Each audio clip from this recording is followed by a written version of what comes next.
ஆண்டவராகிய இயேசு கிறிஸ்துவின் நாமத்திற்கு மகிமை உண்டாவதாக. இந்த நல்ல நாளிலே உங்கள் யாவரையும் நான் வாழ்த்துகிறேன். இந்த நாளின் தியானத்திற்கு என்று தெரிந்து கொள்ளப்பட்ட வேத பகுதி மத்தேயு சுவிசேஷம் 6ஆம் அதிகாரம் 12ஆம் வசனம். Matthew chapter 6 verse 12.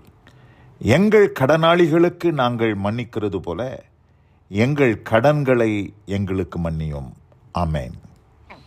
பிரியமானவர்களே, நான் வாசிக்க கேட்டதான இந்த வார்த்தைகள் இயேசுவானவர் தம்முடைய சீஷர்களுக்கு ஜெபம் பண்ண வேண்டிய விதத்தை கற்றுக் கொடுத்தார். இந்த மாடல் பிரேயர், அதில் அநேக காரியங்களை குறித்து அவர் சொல்லியிருந்தாலும், எங்கள் கடனாளிகளுக்கு நாங்கள் மன்னிக்கிறது போல எங்கள் கடன்களை எங்களுக்கு மன்னியும் என்று சொல்லி தேவனை நோக்கி செய்யக்கூடிய ஒரு விண்ணப்பம், ஒரு ஜெபத்தை குறித்து இங்கே இயேசுவானவர் சொல்கிறார். அப்போது என்ன சொல்லி கொடுக்குறார் என்று சொன்னால், நம்ம எப்படி நம்மிடத்தில் கடன்பட்டவர்களுக்கு நம்ம மன்னிக்கிறோமோ அதுபோல் எங்கள் கடன்களை எங்களுக்கு மன்னியும் என்று சொல்லுகிறத நான் பார்க்கிறோம். Forgive us our debts as we forgive our debtors. அப்போது எங்களுடைய டெட்ஸ் என்று போடுறது கடன். ஆண்டவருக்கு நம்ம சில காரியங்களிலே கடன் பட்டிருக்கிறோம். ஒருவேளை நீங்கள் கேட்கலாம், நம்ம எதில் ஆண்டவர் கடன் பட்டிருக்கிறோம் அப்படின்னு சொல்லி நீங்கள் கேட்கலாம். ஒரு காரியத்தை இந்த நாளிலே உங்களுக்கு நான் அதை சொல்ல விரும்புகிறேன். என்னோடு கூட சேர்ந்து திருப்பிக் கொள்ளுங்கள். ரோமருக்கு எழுதின நிருபம் 1ஆம் அதிகாரத்துக்கு நாம் திருப்பிக் கொள்வோம். 14ஆம் வசனத்தை நான் வாசிக்கிறேன். Romans chapter 1 verse 14.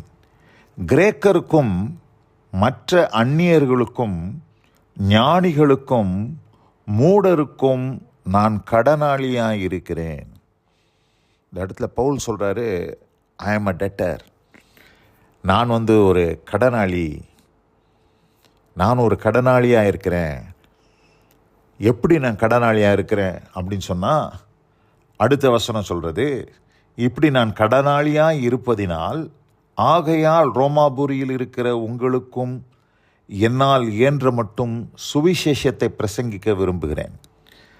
அப்போ சுவிசேஷத்தை நாம் ஒரு மனிதனுக்கு சொல்லாமல் போனால் அந்த மனுஷனுக்கு நீங்களும் நானும் தேவனுக்கு முன்பாக கடனாளிகளாய் இருக்கிறோம்.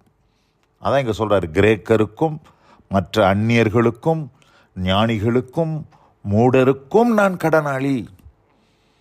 அப்போ அந்த கடனை நம்ம ஒவ்வொரு நாளும் நம்ம கடன்பட்டவர்களாக இருக்கிறோம். ஒவ்வொரு நாளும் எத்தனை பேருக்கு நம்ம சுவிசேஷம் சொன்னாலும், நம்முடைய சமுதாயத்தில் நம்ம குடும்பத்துக்குள்ளே இருக்கிறவங்களுக்கு, குடும்பம்னு சொன்னால் கணவன் மனைவி பிள்ளைகள் மாத்திரம் இல்லை, first circle, second circle, third circle, நம்மளுடைய சொந்தக்காரங்க, அவங்க எல்லாருக்குமே நம்ம சுவிசேஷம் சொல்ல வேண்டிய அவர்களுக்கு சொல்வதற்கு நாம் கடன்பட்டிருக்கிறோம்.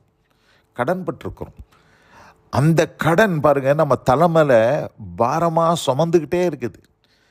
அந்த கடன் பாரம் பெருசாகிட்டே போகுது. அது மாத்திரமில்லை, நம்முடைய சமுதாயத்தில் ஒவ்வொரு நாளும் நம்ம வீட்டுக்கு ஒரு மனுஷனுக்கு சராசரியாக 80 பேர் அவனுக்கு அறிமுகமானவர்கள் என்று சொல்லி சொல்கிறாங்க. எப்படின்னு சொன்னால், வீட்டுக்கு வரக்கூடிய போஸ்ட்மேன், வீட்டுக்கு நியூஸ் பேப்பர் கொண்டு வருகிற ஒரு மனுஷன், அது இல்லாமல் பார்த்திங்கன்னா கீரை கொண்டு வருகிற கீரைக்காரம்மா, வெஜிடபிள் வெண்டர், இப்படி பார்த்திங்கன்னா அயன்மேன், லாண்ட்ரிமேன், இப்படி நம்ம என்ன போனோம்னா கிட்டத்தட்ட ஒரு 80 பேர் நமக்கு அறிமுகமானவர்களாக இருப்பார்களாம், சராசரியாக, ஆவரேஜாக. அப்போ உதாரணத்துக்கு பார்த்திங்கன்னா மார்க்கெட்டுக்கு போகிறோம், அங்கே போனால் மட்டன் ஸ்டால், ஃபிஷ் ஸ்டால், எல்லா இடத்துல அங்கே இருக்கிற மக்கள், நம்ம வீட்டுக்கு பால் ஊற்றுற சகோதரன், இப்படி அநேகர் நமக்கு அறிமுகமானவர்கள். அவர்களுக்கு எல்லாருக்கும் நாம் யாராக இருக்கிறோன்னா கடனாளிகளாக இருக்கிறோம், தேவனுக்கு முன்பாக கடனாளி. அதனால தான் இங்கே பவுல் சொல்கிறார், நான் கடனாளியாக இருக்கிறேன். அப்போது இந்த கடனை நம்ம செலுத்தாமல் நம்ம பாட்டுக்கு நான் உண்டு என் வேலை உண்டுன்னு சொல்லி உட்காண்ட்ருந்தோம்னா, இந்த கடன் பாருங்கள் நம்ம தலைமையில் சுமந்துக்கிட்டே இருக்குது. அப்போ அதுக்காக தான் நம்ம ஜெபிக்கணும். என்ன ஜெபிக்கணும்? எங்கள் கடனாளிகளுக்கு நாங்கள் மன்னிக்கிறது போல எங்கள் கடன்களை எங்களுக்கு மன்னியும். Forgive us our debts as we forgive our debtors. பிரியமானவர்களே, இந்த அருமையான இந்த நல்ல நாளில் கூட இந்த செய்தியை கேட்டது போல நீங்களும் நானும் கடனாளியாக இருக்கிறோம் என்பது உண்மை. 1 கொரிந்தியர் 9:16 பவுல் சொல்கிறாரு, சுவிசேஷத்தை நான் பிரசங்கித்து வந்தும் மேன்மை பாராட்ட எனக்கு இடமில்லை, அது என்மேல் விழுந்த கடமையாக இருக்கிறது. சுவிசேஷத்தை நான் பிரசங்கியாதிருந்தால் எனக்கு ஐயோன்னு சொல்கிறார். அந்த சுவிசேஷம் பிரசங்கம் பண்ணுறதை குறித்து நான் மேன்மை பாராட்ட ஒன்றுமே இல்லை, அது என் மேலே விழுந்த கடமை, அது நான் செலுத்த வேண்டிய கடன். அப்படி நான் செலுத்தலைன்னா, அந்த கடனை நான் திரும்ப செலுத்தலைன்னா எனக்கு ஐயோன்னு சொல்கிறார். ஆதலால் பிரியமானவர்களே, இன்றைக்கு நாம் ஜெபிக்க வேண்டிய ஒரு ஜெபம் என்னன்னு கேட்டிங்கன்னா, எங்கள் கடனாளிகளுக்கு நாங்கள் மன்னிக்கிறது போல எங்கள் கடன்களை என்ன கடன்? சுவிசேஷம் நாங்கள் இன்னும் அறிவிக்க வேண்டிய பிரகாரம் அறிவிக்காமல் இருக்கிறோமே, அது ஒரு பெரிய கடனாச்சே, அந்த கடனை எங்களுக்கு மன்னியும் ஆண்டவரே என்று சொல்லி ஆண்டவரை நோக்கி ஜெபிப்போம். கர்த்தர் உங்கள் கடன்களை மன்னித்து உங்களை ஆசீர்வதிப்பாராக. வசனம் கேட்டவங்க ஒவ்வொருவரையும் கர்த்தர் தாமே ஆசீர்வதித்து காப்பாராக. God bless you all. Amen, amen.